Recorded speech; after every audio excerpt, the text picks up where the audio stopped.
Hey viewers, the Lollipop Man is back, and here before starting the video I would like to thank everyone for their support and the positive feedback that I have got for the previous video.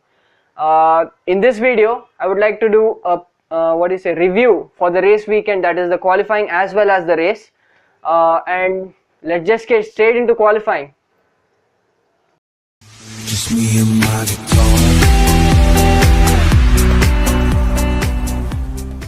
The first qualifying session of the Formula 1 2017 season was a very interesting one. Some of my predictions went really wrong and some of them were spot on. Going for the pole, Lewis Hamilton got the pole as I predicted, followed by Sebastian Vettel again as I predicted, and third was taken by Valtteri Bottas, and fourth by Kimi Räikkönen. Fifth was the Red Bull of Max Verstappen, and sixth was a heroic drive by Romain Grosjean in the Haas. Seventh was taken by Felipe Massa in his comeback race, and 8th and 9th went to the Toro Rossos, which went unnoticed in the last video. 10th was Daniel Ricciardo, who suffered an accident in Q3, and that puts him on 10th. Coming to Q1, some of the rookies, they got out in Q1 like Antonio Giovinazzi, Lance Stroll and Stoffel Vandoorne. Then Q2 was also a very fierce battle, so that was a very interesting qualifying session. Let's look to the race. Just me and my guitar. The race on Sunday in Melbourne was a very eventful one.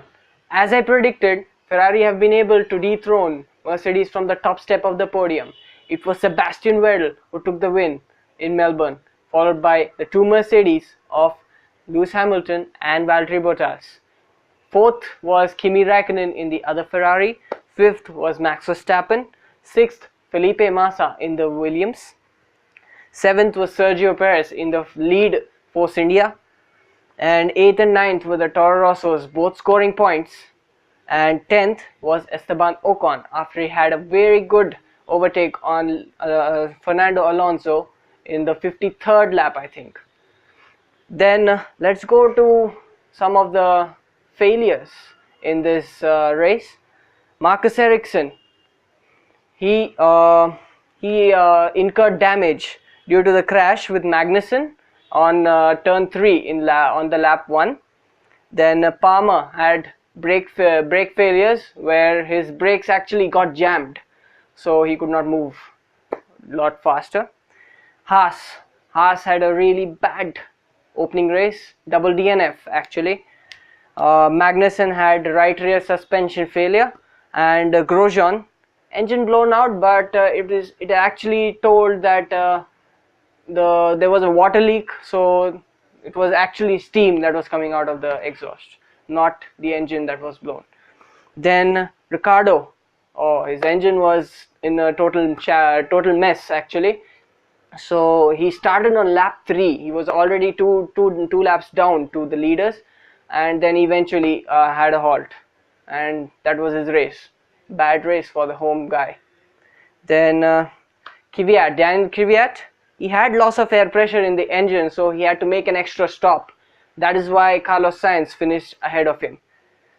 Fernando Alonso, he was complaining of the car going more towards the left side, and he said it was a suspension failure, but actually we got to know that it was a front wing damage which led to a lot of vibration and more bodywork damage in the process, so therefore it was pulling towards the left, and he finished P13.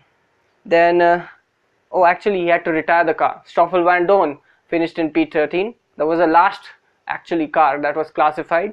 Stoffel Vandoorne experienced loss of power and had to reboot his car while coming to the pits. Lance Stroll had a brake failure, that is broken brake discs, so he had to retire his car, and that's what the race was. Thank you for watching this video, and if you haven't seen my previous video about the Australian Grand Prix predictions, here's the link. And please do like, subscribe and comment and give that all the good stuff. I'll see you soon. Bye.